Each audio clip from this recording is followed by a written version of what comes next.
40% of men at 40 have erectile dysfunction. I tell patients we want to be proactive. If a man gets less than 6 hours of sleep consistently every night, increased cardiovascular risk, increased metabolic risk, and finally increased risk for erectile dysfunction. Many of these young men are sold this great vitality. They're not told about the infertility. ED, sexual dysfunction, is the best barometer of overall health. What causes someone to start to develop erectile dysfunction? And then in addition to that, what would maybe cause somebody to be able to try a bunch of different medical interventions and still not have any success with it? Yeah, so I want you to think, it's a good question. Think about how prevalent this condition is.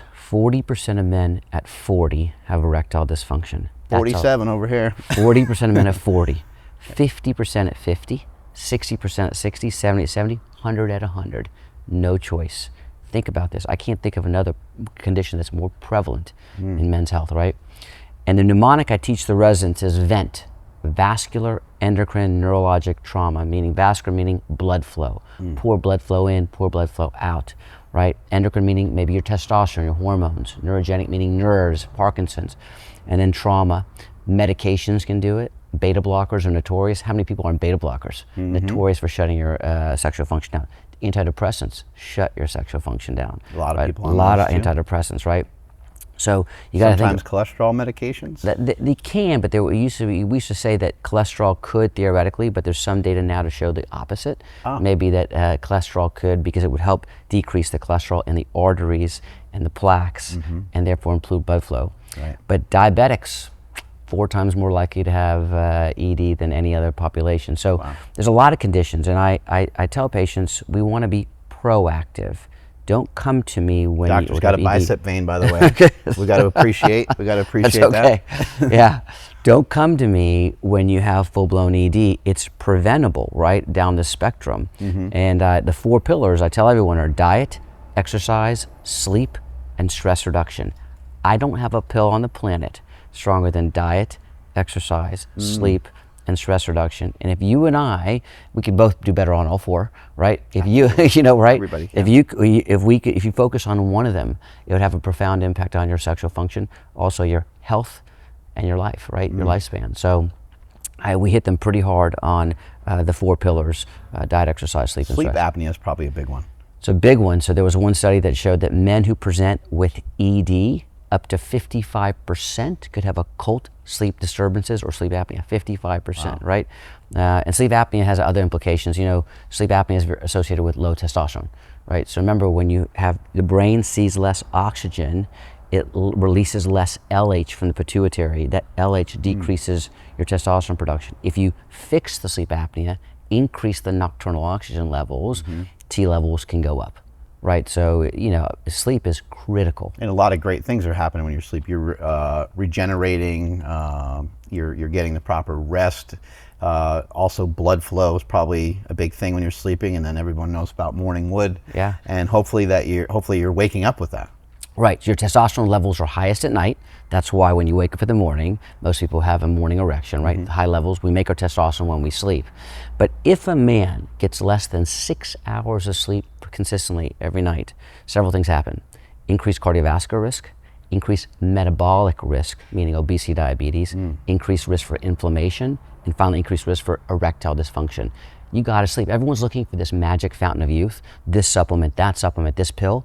It's sleep. It's diet, exercise, and sleep. That's your fountain of youth. What about over-exercise? You see that? It can be an issue. A lot of athletes. Yeah, you can see that. So when wrecked. when you over-exercise, you can actually shut down the pituitary. The high stress levels on the body can shut down the pituitary. You can shut down LH and FSH. There's a concept called the ballerina effect. The ballerina effect, even in women, when they train very hard, these ballerinas, they stop menstruating, right? The overexertion of the body can shut down what we call the hypothalamic gonadal axis, pituitary axis. So got to be careful not to overdo it. I treat a lot of patients for infertility also. A lot of men, and some of them are hey, I'm going to do a triathlon, I'm going to do this. I say, cut it down a little bit while you're trying to conceive. If you overtrain, it can hurt us. And LH and FSH, that kind of makes me start to think a little bit about what we talk about very often, which is performance enhancing drugs. What's your experience with people that have been using performance-enhancing drugs for quite some time? Because for me, my story, when I started performance-enhancing drugs, right away just libido shot up, more erections and so on. But as I got more competitive and as I did more powerlifting and as I took more steroids, I would occasionally run into erectile dysfunction. Yeah. And so I think some people are thinking like, oh, this is going to be great. I'm going to do TRT or some of these medical interventions, Yeah. and they can be amazing. Yeah. But maybe long-term use or maybe abuse, Yeah. there could be a lot of negatives. It could be an issue. So there's certain enhancing drugs that have been more associated with erectile dysfunction, like nandrolone, DECA, right? So that Yeah, can they be say DECA. Yeah, right. I mean, it can be. So higher levels of DECA. So if you can mitigate those high levels and use it in a nice ratio, I use 2 to 1. That will mitigate the ED. But you're right. You know, testosterone can have another major effect. It's infertility. There was a big article in the Wall Street Journal just this week. Don't use it as birth control.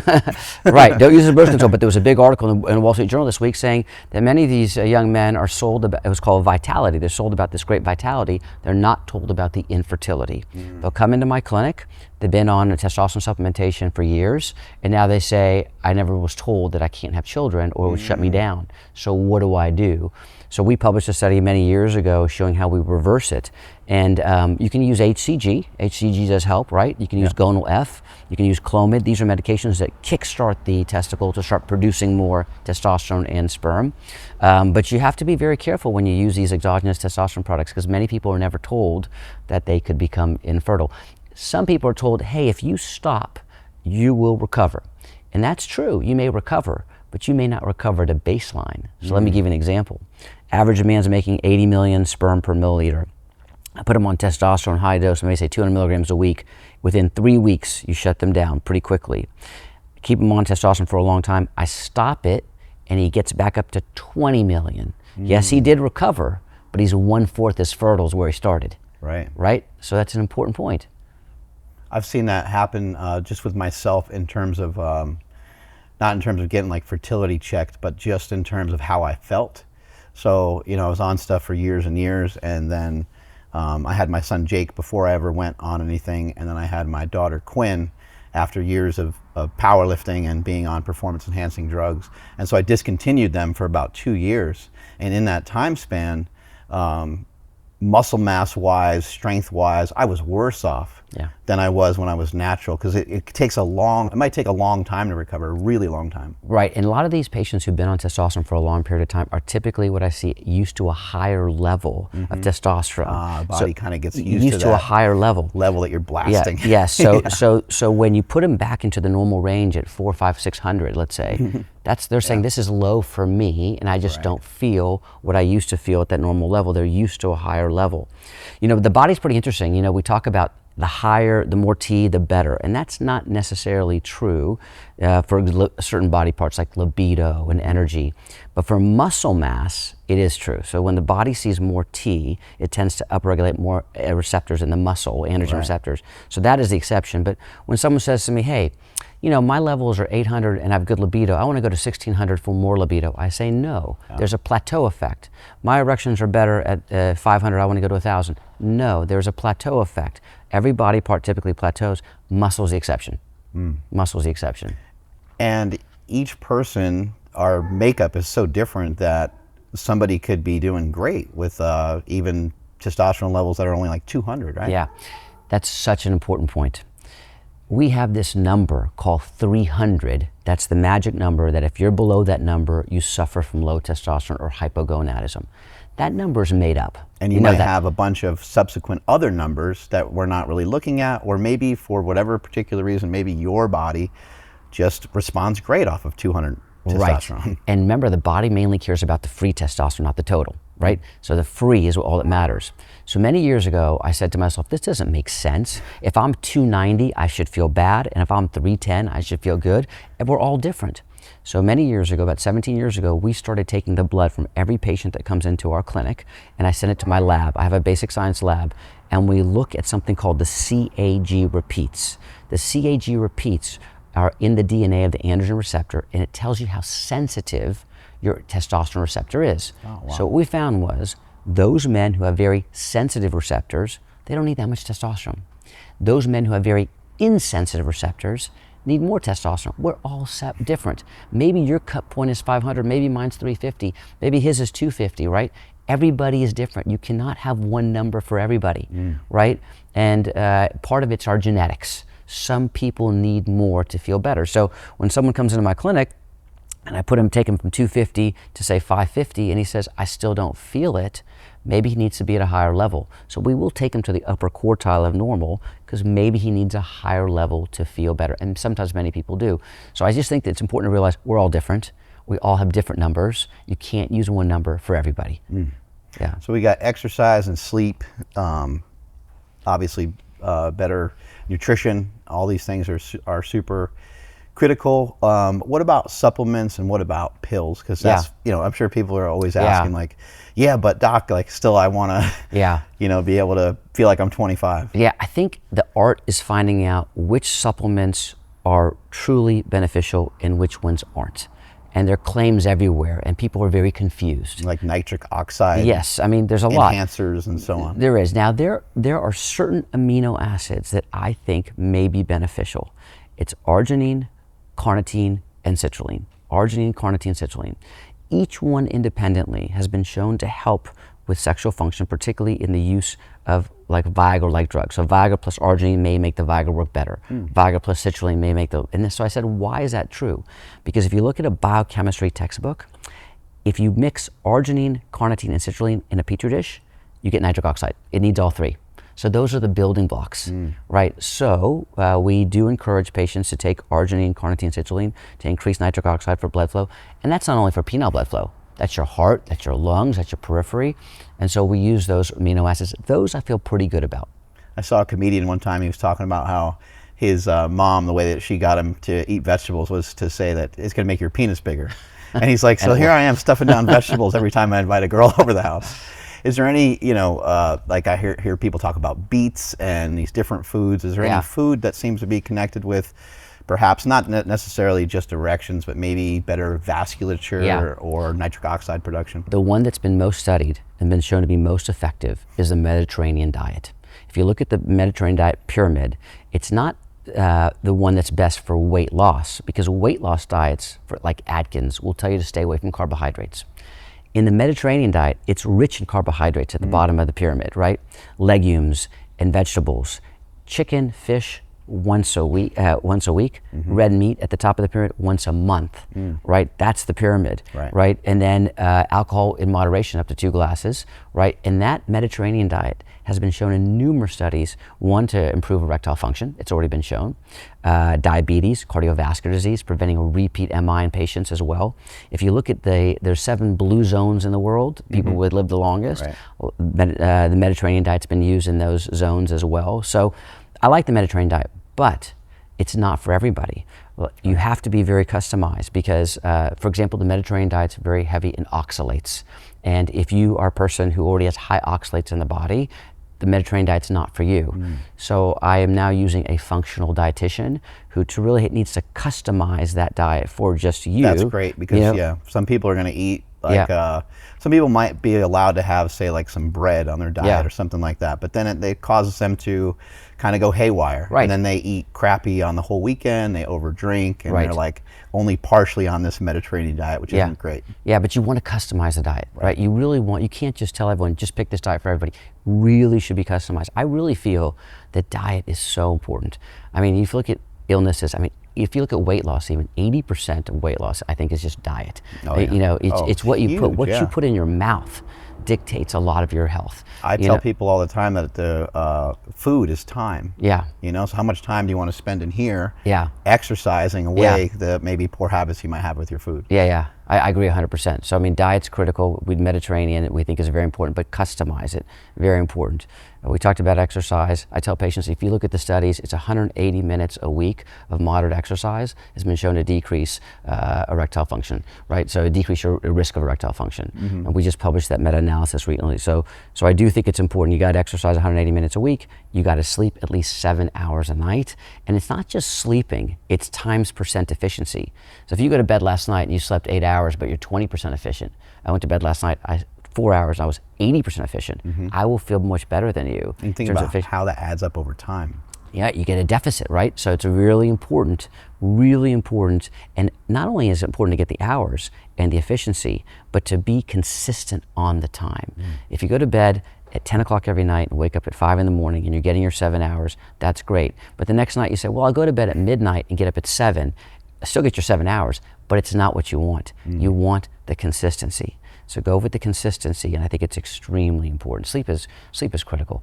And stress, you got to mitigate your stress. We all have a lot of stress, right? I take care of a lot of people. Stress is the silent killer, right? They're really, all these guys are great at eating, they're great at exercising, they're lousy at sleeping, they're lousy at stress, and it will chip at you, and just, again, you just have to acknowledge it and deal with it. And I think it's really, really important. You're an insanely busy guy, so how do you manage some of this? Meditate. I use workout as a stress relief. So meditate. I meditate. Starting with that, I think that's super interesting because it's like, how the hell do you have time to meditate? Other people are thinking that's the first thing they would cut out is meditation. Why do you meditate? Because when I meditate, it actually buys me more time later on. When I meditate, it clears my mind, right? So I do a lot of mindfulness in the morning, a lot of mindfulness, a lot of meditation in the morning. And that just yourself, just myself in a room, quiet. And I have my own system what I do, but I start just with mindfulness, meaning centering my body, then centering my body with the universe, and then finally showing gratitude. It's just my 1, 2, 3. And if I do it, the day goes really well. When I don't do it, the day doesn't go so well. And so it's just I do it. Right. And it helps. And I start the morning working out every morning because it's just a great way to start my morning. And that routine is just my time. And then I know once I start work, then it's a go, go, go. But that's my time every morning. Have you tried to make things like exercise rich? Have you tried to make things to where maybe in your office or at your home, there's some yoga mats, there's have you made it that way to where you just within arm's reach there's like a dumbbell or something like that? That's a great idea. No, I haven't. What I have started doing, and one of my residents taught me this, is he's wearing a vest everywhere he goes. A weighted vest. Weighted vest. That's great. And so we've kind of started this thing. One of my other you guys work like crazy, 80, 100-hour weeks and stuff like that. Yeah, but those weighted vests actually make a difference. I got another one of my attendings, a partner, he's a urologist, he's wearing one too, he's in the military, and one of the residents, and so but the weighted vest actually you're basically exercising while you're going room to room to room, and it helps. So I like it. You guys get any time to get outside at all? That's probably kind of hard. I wish. You're under those lights all day long. I do. Yeah, I do. It's usually more towards the evening, but it's still sunlight when I get home. You still see some, and in the evening just walk the dog. But that's my time to be out a little bit. In the morning, it's a little tough. Yeah. One of the things I've seen you talk about quite a bit was sex span, and I thought that was super interesting because, as we age, I realize our relationships get a little different, and there might be, there's a bunch of different ways we can enjoy each other's company, right? But it really does seem like it takes away a strong, powerful aspect of your life. Yeah. And for some people, that might be up on a higher list of priorities. For other people, maybe it's not as high up. But I think that it's critical to our overall health. How does somebody keep their sex span, going into their 60s, 70s, 80s? Yeah. Mark, such an important point. I want to take a step back and first talk about two other concepts: lifespan and health span. Okay. Lifespan is how long you and I are going to live, right? It's binary. It's either we're dead or alive, whatever that age is. Health span is how long we will live healthy, right? And that's not binary. And I like to say, let's put it on a grade from 1 to 10. 10 being the healthiest we are, and 1 being very unhealthy, right? So you and I want our health span to be a 10 at the end of our life. That's what we want, right? That's what I want to strive for. I want my health span to be a 10 the day I die, right? If you look at lifespan in the United States, it's 77 years old. Women live on average till 79. Men lived on average till 75, so 77. What's the health span? The health span defined by the WHO is 67 years old, right? So there's a 10-year gap where you and I will be unhealthy before we die. If you look at the CDC definition, which is disability free, means how many years will we be able to have our activity without chronic disease, it's 63 years old. So it's 14 years where we're gonna have some disability. So I thought to myself, this doesn't make any sense. All we keep doing is talk about how we want to improve our lifespan. In fact, if you look at 2050, our lifespan should go up to 80 years old. That's great, but I don't want you to increase my lifespan. I want you to increase my health span, right? I don't want to live longer in poor health. If you increase my lifespan, increase my health span with it. But don't just increase my lifespan, right? Does that make sense? Right, so everyone is striving to increase our health span, and the way to increase your health span is prevention. Diet, exercise, sleep, stress, screen yourself for cancer, cardiovascular disease, metabolic disease, and use those techniques to improve your health span. Now there's a new concept. It's sex span. If you think about it, sex span is the portion of your life where you have the ability and the desire to engage in satisfying sexual activity, right? I think you and I want our sex span to last as long as our lifespan. Absolutely. Right? Yeah. And that's also graded on a scale from 1 to 10. So when I die, I want my sex span to be a 10 on the day I die, right? That's really important. So sex span is very important. How do you improve your sex span? It's the same way you improve your health span. Diet, exercise, sleep, stress reduction, keep away the cancer, keep away the cardiovascular disease, the obesity, diabetes, and neurodegenerative. It's the same technique. I'm not inventing the wheel, right? So we think it's very important when patients come to me to find ways to improve their sex span using these same techniques that I talked about. And I think it's really important. Most people today want their sex span to last as long as their lifespan. And I don't know how it is for women, but maybe you can fill us in on that. But I know for males, if they are experiencing erectile dysfunction, that could be a red flag for potential, maybe having trouble regulating your blood sugar, your glucose, maybe pre-diabetic, maybe diabetic, maybe some heart issues or something like that. Such an important point. ED, sexual dysfunction, is the best barometer of overall health, the best, because it takes into account your physical health and your mental health. Okay, just remember that. You could be in the best shape possible, but if you suffer from depression and anxiety, your ED skyrockets, right? And you could have or plummets. Plummets, yeah, I mean, yeah, plummets, yeah, erectile function, yeah. And if you have great mental health, but you're diabetic and cardiovascular disease, you're not having sex, right? I mean, so you have to have both mental and physical health, but it goes deeper than that. Did you know that erectile dysfunction is the first sign of a man having a heart attack or a stroke? Wow. In fact, if a man gets ED today, 15% of them will have a heart attack or stroke within 7 years, right? That's a big deal. Other shows have shown increased mortality, increased stroke just by getting ED today. There's many reasons. One of the reasons is the penile arteries are the smallest arteries. They're 1 to 2 millimeters. Your coronaries are 3 to 4 millimeters. Your carotid is 5 to 6 millimeters. So if you're going to occlude an artery first, you're going to occlude the penile artery before the coronary before the carotid. It's the first sign of a heart attack. There was an amazing study that came out several years ago. They took all these men that walked into a clinic with ED. They did an echo and a stress test on them. If it turned positive, they did an angiogram on them. 19% of those men just walking in with ED had occult cardiovascular disease, blockage in 1, 2, or 3 vessels. Had no idea. Walking cardiovascular disease. So it's a missed opportunity when you give someone the Viagra and tell them to go, right? It's a missed opportunity because theoretically you can be catching other medical problems like cardiovascular disease. ED is the first sign of diabetes. Many men don't, 2 times more likely to have diabetes when you have ED, and some studies say up to 5 times, and more likely to catch depression or anxiety. Now, why is this important? Because of the young men. Now, you look at a young man, ages 19 to 40 years old. You think they go to the doctor to check their blood pressure? Did you and I? We never went to go get, I want to get my glucose checked today. Right. Only 45% of young men ever go, between the ages of 19 and 39, ever go to the doctor to get annual exams. But if they have ED, they're the first one at my door. First one at my door, they're in, right? And then that is an opportunity to catch the diabetes, the cardiovascular disease, other conditions as well. It's the golden opportunity because let's say a man starts getting diabetes at 29 and he doesn't come in for 10 years. We call that area under the curve. All that damage is occurring every single year. But if you catch it early, you prevent the area under the curve, the damage, right? So we want to catch ED, other conditions early, and ED is the gateway to a young man's health. It's a gateway to getting them to come in, because he'll come in for the ED. He's not going to come in for the diabetes screening. You know that, right? Right? He's not going to do that.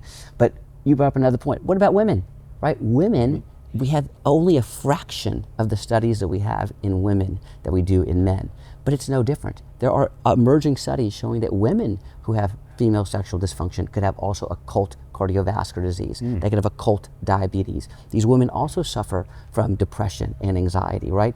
Men and women are not that different, right? So in man, we call it ED is called arousal, blood flow to the penis, genitalia.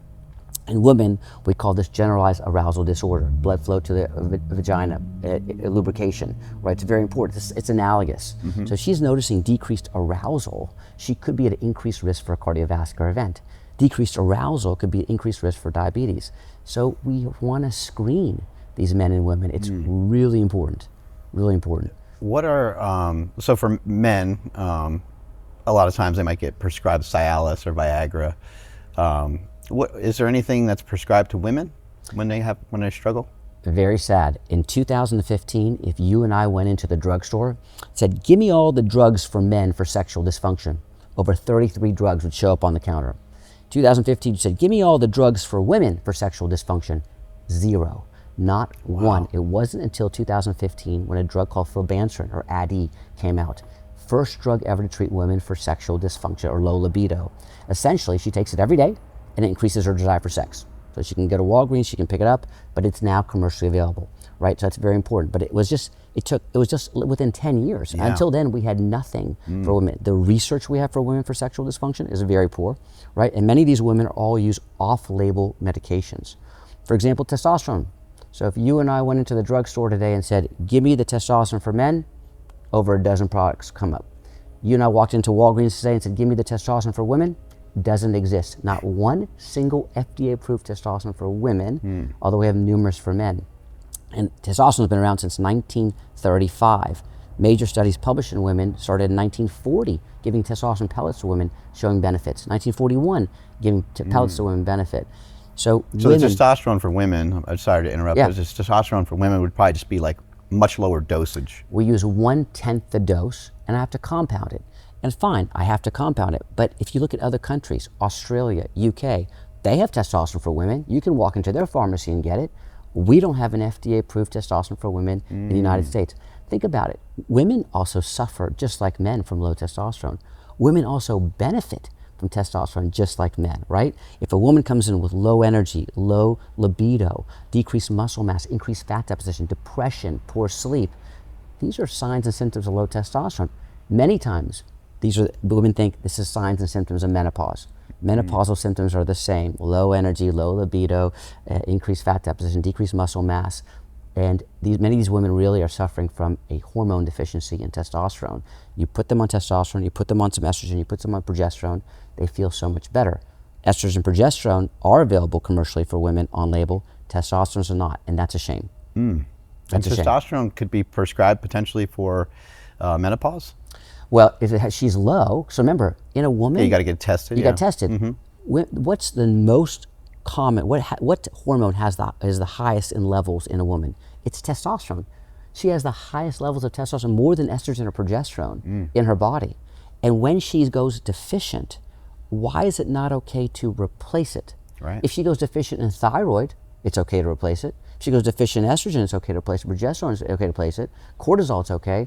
Why is this one hormone, it's not FDA approved and okay to replace it? And if it's the most common hormone in her body, makes no sense. And a woman doesn't need to be afraid of because you can get it prescribed now, right? Off label. So I call the compounding pharmacy. The dose is 1/10 what I use in a man. 1/10, right? And you have many options. Typically, most of my female patients like using injectables. So I compound it, and she'll inject it once a week or twice a week. I use pellets. And I use creams. Now, creams in men and women don't work that well because they're contingent upon skin penetration. So if I give you 1,000 milligrams of testosterone cream, but you have 0% penetration, you got nothing. Right. You got nothing, Yeah. right? And so that's the problem, is it not only is the penetration, but the penetration is a variable day to day, so you get different amounts of testosterone day to day. So it doesn't make that much sense. So injectables work really well in women, and pellets will well, and women really respond well. Think about it more than just sex. Think about it more than just libido.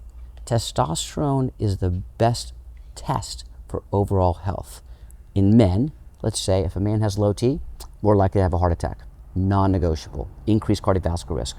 Man has low T, he's more likely to have diabetes. Man has low T, more likely to have osteoporosis. There's been some data association with increased prostate cancer association and depression. So now it's just not just sex, it's about your life, right? And in women, it's no different.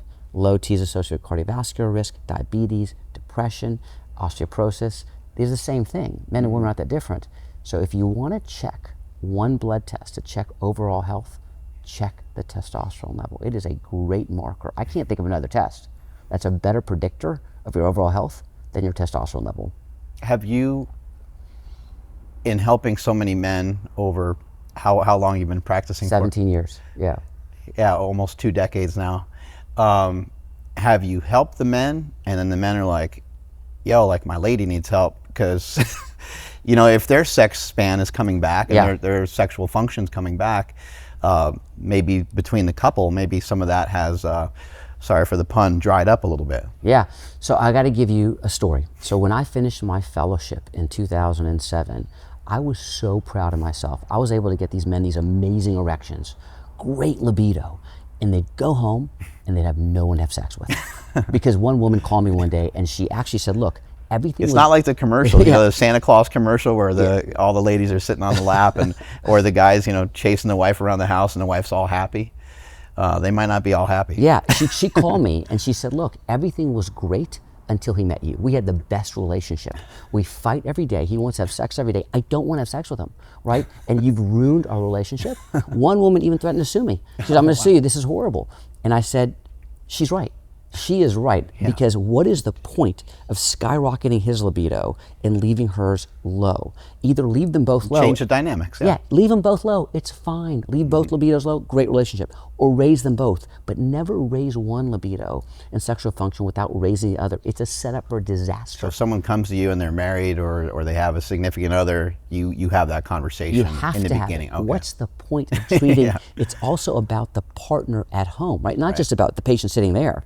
It's also about the partner sitting at home, right? And sexual dysfunction in one partner can equally affect the sexual partner in the other, right?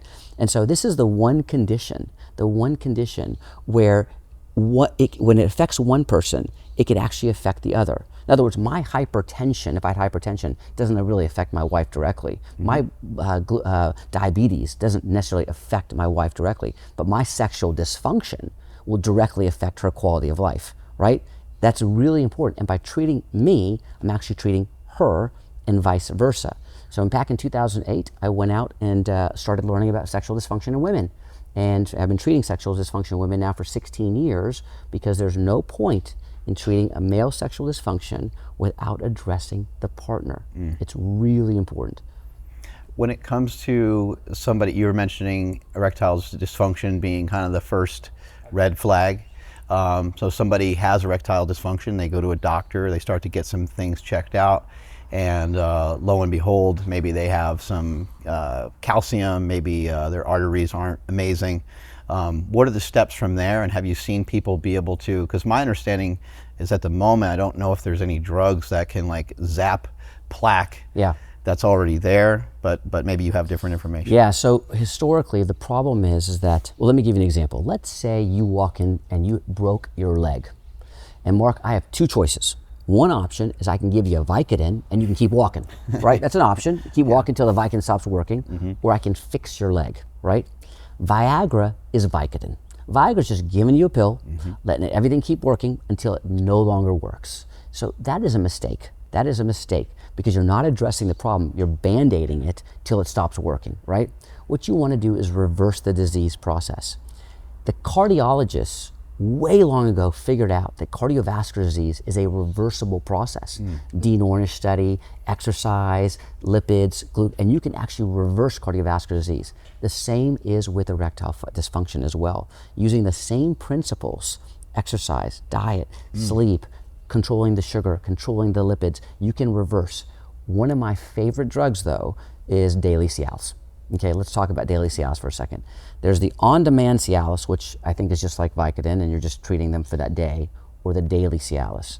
Daily Cialis has been shown to help increase the smooth muscle within the penile tissue. So over time, it makes the penis stronger. So we give these patients daily Cialis every day.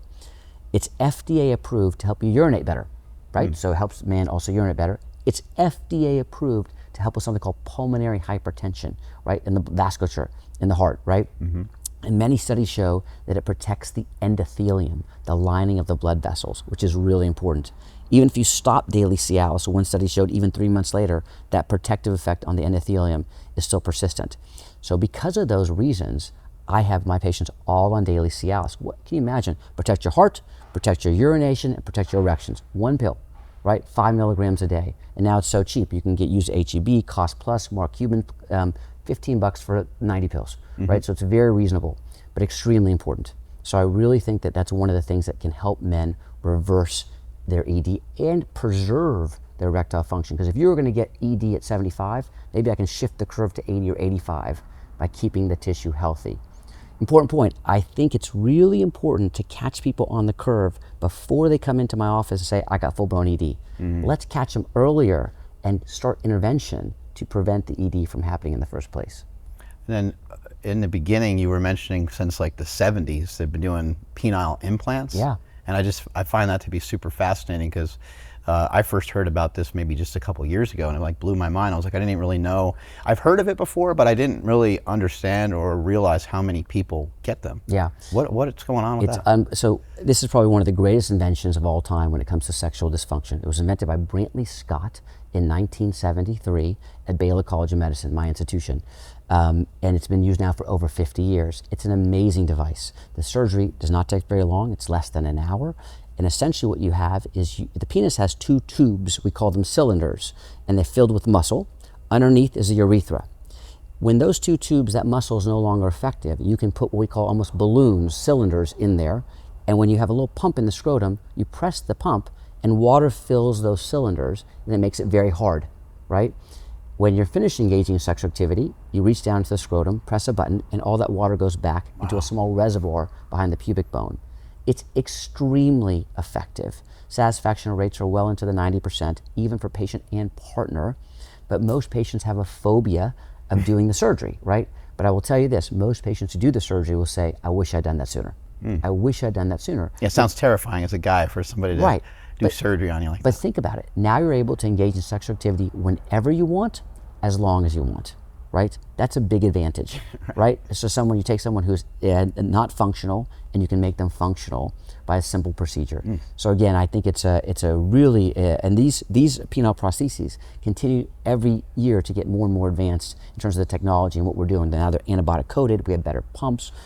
It's just making a lot of advancements in these fields. Well, I'm glad that you're talking about these topics because I think that a lot of people are shy about it, and rather than be shy or nervous and have some conversation, people just are not talking about it at all. Something that kind of gets swept underneath the rug. That's really important. This is another condition I call suffering in silence, right? And there was a survey that went out in 2022, went to all men between the ages of 18 and 80. 40% of men in that survey said, I have some degree of sexual dysfunction. 53% said, if you told me where to go, I would go and get help, but I don't know where to go. But the clincher was only 51% of those men spoke to their doctors because they were too embarrassed. Only 44% spoke to their partner. Now you can say, wait a minute, how do you mean they only 44% spoke to their partner? What do a lot of men do when they start getting erectile dysfunction? They start avoiding sex. They don't tell the partner they have a problem. They just avoid sex, right? And when they start avoiding sex, it looks like he's not interested, he's not engaged. No, he's just embarrassed that he has ED. So I call this suffering in silence. You tell me, Mark, another condition that affects more men's lives, that's associated with more adverse medical conditions, and can have a devastating impact not only on the patient, but the partner's lives. They don't talk about it. They're embarrassed. If he had high blood pressure, he'd come in and talk about it. If he had high blood sugar, he'd talk about it, but he's not going to talk about his ED. He's going to choose to suffer in silence. Same with women. If you look at women, 48% of women in the United States suffer from female sexual dysfunction. Wow. 48%. Only 19% seek therapy. They also suffer in silence. They're too embarrassed to talk about it. My wife is a family practitioner, and I said to her, do you screen for sexual dysfunction? She said, look, they come in, I got about 15 minutes to go through diabetes, hypertension, sleep apnea, cholesterol. I don't have time to ask about sexual dysfunction. I said, you have to ask about sexual dysfunction. It could be a marker of other conditions. But most clinicians don't have the time. A lot of them don't have the training, so they just don't ask. You also might think it's weird or be embarrassed. You'd be like, I went to my doctor for my elbow and they asked me about it. Yeah, so it's an uncomfortable situation for the doctor and for the patient. So what do? Suffer in silence. They just don't talk about it. And the sad part is, it's so easy to treat. It is so easy to treat. What's your favorite penis joke? You gotta have at least a couple of them at this point. I don't really have a favorite penis joke. No, I don't have one. I'm sorry. I heard you mention one just in one of the TED Talks, and I'm sure that that's probably a way for people to just maybe get more comfortable with it. It's mess around. Throw some of the puns and some of the jokes. No, in there you're right. as well. I think humor and laughter always puts a softer touch on it, because it is a very sensitive topic. Right. It's a very sensitive. I mean, there's other topics besides ED. I mean, there's something called Peyronie's disease. I don't know if you're familiar with that. Peyronie's disease is an abnormal curvature of the penis when the penis is erect. It's bent, right? And when it bends greater than 60 degrees, it's prohibitive for intercourse. 9% of men in the world suffer from Peyronie's disease. 9%. That's a lot of men, right? And there's now FDA-approved treatments for Peyronie's disease. One's called Zyflex. It's an injection you can put in there. There's penile stretching devices, Restorex, that are very helpful. But these men also suffer in silence. They don't talk about it. It's a disfigurement, but they don't talk about it. Premature ejaculation. 30% of men in the world suffer from premature ejaculation. Only 9% seek therapy. They're suffering in silence. They're too embarrassed to talk about it. So again, this is a condition that many people suffer from. They're just too embarrassed to discuss it. You did mention stretching devices. Any of those devices seem to have merit, penis pumps and... Yeah, so the one that I use the most, prescribe the most, is called the Restorex. And why is the Restorex very nice? Because many years ago, these penile stretching devices, they actually came out in 2010, and we use it in urology, but we got them from the porn sites. The porn sites were using them to increase the length and girth of the penis. But in 2010, Dr. Levine was the first to show that many of these patients can actually use the stretching device to increase the length, girth, and make the penis straighter. Okay, but you had to wear it 6 to 8 hours a day. 6 to 8 hours a day. Think about that. Training. Yeah. So the Mayo Clinic, Landon Trost invented something called the Restorex, and Restorex was actually pretty interesting. You actually can bend the penis in the opposite direction where you're curving. So let's say the man's penis is bending up. You wear it only for 30 minutes twice a day. If you wear it longer, it's better, but 30 minutes twice a day, and you bend it in the opposite direction where you're curving, and that's been shown to be equally effective, and you don't have to wear it 6 to 8 hours a day. You don't need a prescription. These are online. You can get them, but they are very effective for helping straighten the penis. And then a penis pump, some people talk about that getting blood flow to the area. Are those effective for some of that? They are. So those are called vacuum erection devices, and vacuum erection devices are very effective. They do help increase blood flow into the penile tissue. I do use it in men after prostate cancer surgery, like rehab. So I say, hey, 30 minutes a day, I need you to exercise. I need you to bring the blood flow into the penile tissue. The penis is just a muscle, just like a bicep, right? So the way you exercise it is to bring that blood flow in and help exercise the penis with the vacuum erection device. Great information. Thank you so much. Where can people find you? Yeah, I'm at Baylor College of Medicine in Houston, Texas, and I'm there. Thank you so much. Yeah, thank you so much. Strength is never weakness, weakness never strength. Catch you guys later.